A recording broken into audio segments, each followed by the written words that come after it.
Hi ಎಲ್ಲರಿಗೂ ನಮಸ್ಕಾರ. ಯಾರೆಲ್ಲ ನನ್ನ ಚಾನಲ್ಗೆ ಸಬ್ಸ್ಕ್ರೈಬ್ ಆಗಿಲ್ಲ ಪ್ಲೀಸ್ ಸಬ್ಸ್ಕ್ರೈಬ್ ಆಗಿ, ಲೈಕ್ ಮಾಡಿ, ಶೇರ್ ಮಾಡಿ. ನಾನಿವತ್ತು ಎಗ್ ಬಿರಿಯಾನಿನ ಹೇಗೆ ಮಾಡೋದು ಅಂತ ತೋರಿಸ್ಕೊಡ್ತಾ ಇದ್ದೀನಿ. ಮೊದಲಿಗೆ ನಾವು ಮೊಟ್ಟೆನ ನೀರಲ್ಲಿ ಚೆನ್ನಾಗಿ ಬೇಯಿಸ್ಕೋಬೇಕು. ನೆಕ್ಸ್ಟ್ ನಾವು ಒಂದು ಕುಕ್ಕರ್ಗೆ ಎಣ್ಣೆ ಮತ್ತು 1-2 ಸ್ಪೂನಷ್ಟು ತುಪ್ಪ ಹಾಕಿ, ಚಕ್ಕೆ, ಲವಂಗ, ಪಲಾವ್ ಎಲೆ ಬೇಕು ಅಂದರೆ ಮರಾಠಿ ಮೊಗ್ಗೆಲ್ಲ ಹಾಕಿ ಚೆನ್ನಾಗಿ ಅದನ್ನು ಎಣ್ಣೆಯಲ್ಲಿ ಬೇಯಿಸ್ಕೊಂಡ್ಮೇಲೆ 3-4 ಈರುಳ್ಳಿ ಹಾಕಿ ಚೆನ್ನಾಗಿ ಫ್ರೈ ಮಾಡ್ಕೋಬೇಕು. ಈರುಳ್ಳಿ ಫ್ರೈ ಆದಮೇಲೆ ಇದಕ್ಕೆ ನಾವು ಟೊಮ್ಯಾಟೋನ ಹಾಕೋತಾ ಇದ್ದೀವಿ. ಈರುಳ್ಳಿ ಟೊಮೆಟೊ ಚೆನ್ನಾಗಿ ಫ್ರೈ ಆಗೋವರೆಗೂ ನಾವು ತಿರುಗಿಸ್ಕೊತಾ ಇರಬೇಕು. ಅಷ್ಟರಲ್ಲಿ ನಾನು ಒಂದು 3 ಕಪ್ಪಷ್ಟು ಅಕ್ಕಿನ ಚೆನ್ನಾಗಿ ತೊಳೆದು ನೆನೆಸಿಟ್ಕೊಂಡಿದ್ದೀನಿ. ಈ ಒಗ್ಗರಣೆಗೆ ನಾವು ಶುಂಠಿ ಬೆಳ್ಳುಳ್ಳಿ ಪೇಸ್ಟನ್ನು ಆ್ಯಡ್ ಮಾಡ್ಕೊತಾ ಇದ್ದೀವಿ. ಶುಂಠಿ ಬೆಳ್ಳುಳ್ಳಿ ಪೇಸ್ಟನ್ನು ಹಾಕ್ಕೊಂಡ್ಮೇಲೆ ನೀವು ಚೆನ್ನಾಗಿ ತಿರುಗಿಸ್ತಾನೆ ಇರಬೇಕು. ಯಾಕೆಂದರೆ ಶುಂಠಿ ಬೆಳ್ಳುಳ್ಳಿ ಕುಕ್ಕರ್ ತಳ ಹಿಡಿಯೋ ಚಾನ್ಸಸ್ ಇರುತ್ತೆ. ಚೆನ್ನಾಗಿ ಅದನ್ನು ನಾವು ಫ್ರೈ ಮಾಡ್ಕೊಂಡ್ಮೇಲೆ ಬಿರಿಯಾನಿ ಮಸಾಲ ಹಾಕೋತಾ ಇದ್ದೀವಿ. ನೆಕ್ಸ್ಟ್ ನಾವು 2-3 ಸ್ಪೂನು ಖಾರದ ಪುಡಿನ ಹಾಕೋತಾ ಇದ್ದೀವಿ. ಖಾರ ಜಾಸ್ತಿ ಇದ್ದವರು ಜಾಸ್ತಿ ಹಾಕ್ಕೊಳ್ಳಿ, ಇಷ್ಟ ಇಲ್ಲ ಅಂದವರು ಕಡಿಮೆನೇ ಹಾಕೋಬೋದು. ನಾನಿಲ್ಲಿ ಖಾರ ಜಾಸ್ತಿ ತಿನ್ನೋದ್ರಿಂದ ಖಾರದ ಪುಡಿನ 2-3 ಸ್ಪೂನ್ ಹಾಕೋತಾ ಇದ್ದೀನಿ. ಖಾರದ ಪುಡಿ ಹಾಕ್ಕೊಂಡಾದ್ಮೇಲೆ ಚೆನ್ನಾಗಿ ತಿರುಗಿಸ್ಕೊಳ್ಳೋಣ. ನಂತರ ನಾವು ಇದಕ್ಕೆ ಒಂದು ಅರ್ಧ ಸ್ಪೂನಷ್ಟು ಸಾಂಬಾರು ಪುಡಿನ ಸೇರಿಸ್ಕೋಬೇಕು. ಸಾಂಬಾರು ಪುಡಿನ ಸೇರಿಸ್ಕೊಂಡ್ಮೇಲೆ ಒಂದು ಸಲ ತಿರುಗಿಸ್ಕೋಬೇಕು, ಯಾಕೆಂದರೆ ತಳ ಹಿಡಿದ್ಬಿಡುತ್ತೆ.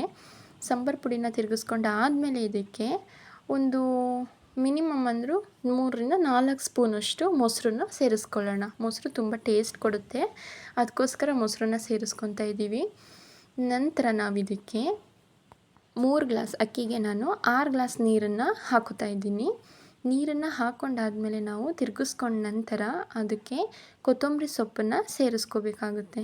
ಅದು ಕೊತ್ತಂಬರಿ ಸೊಪ್ಪು ಹಾಕೋದ್ರಿಂದ ತುಂಬ ಚೆನ್ನಾಗಿ ಟೇಸ್ಟ್ ಬರುತ್ತೆ. ನಂತರ ನಾವು ಇದನ್ನು ಕುದಿಯೋದಕ್ಕೆ ಬಿಡಬೇಕು. ಅದು ಕುದಿ ಬರ್ತಾ ಇರುತ್ತೆ ನೋಡಿ, ಈ ಥರ. ಆ ಟೈಮಲ್ಲಿ ನಾವು ನೆನೆಸಿಟ್ಕೊಂಡಿರೋಂಥ ಅಕ್ಕಿನ ಸೇರಿಸ್ಕೋಬೇಕು.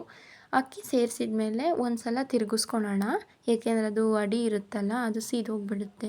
ನೆಕ್ಸ್ಟ್ ಇದಕ್ಕೆ ನಾವು ಬೇಯಿಸಿಟ್ಕೊಂಡಿದ್ದ ಮೊಟ್ಟೆನ ಈ ಥರ ಚಾಕುನಲ್ಲಿ ಕಟ್ ಮಾಡಿ ಸ್ವಲ್ಪ ಮೇಲೆ ಅಷ್ಟೇ, ಏಕೆಂದರೆ ಉಪ್ಪು ಖಾರ ಹೋಗಲಿ ಅಂತ ಕಟ್ ಮಾಡಿಬಿಟ್ಟು ಅದು ಕುದೀತಾ ಇರೋಂಥ ನಾವು ಅಕ್ಕಿ ಎಲ್ಲ ಹಾಕಿರ್ತೀವಲ್ಲ ಅದಕ್ಕೆ ನಾವು ಸೇರಿಸ್ಕೋಬೇಕು.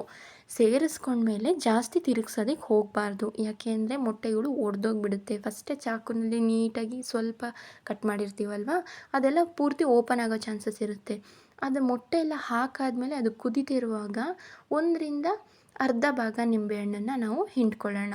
ನಿಂಬೆಹಣ್ಣು ಹಿಂಡಿದ ಮೇಲೆ ಒಂದು ಸಲ ತಿರುಗಿಸ್ಬೇಕು ಅಷ್ಟೇ. ತಿರುಗಿಸ್ಬಿಟ್ಟು ನೀಟಾಗಿ ನಾವು ಕುಕ್ಕರ್ನ ಕ್ಯಾಪ್ ಹಾಕಿಬಿಟ್ಟು ಮಿನಿಮಮ್ ಸಾಕು 1-2 ವಿಷಲ್ ಬಂದರೆ ಸಾಕು.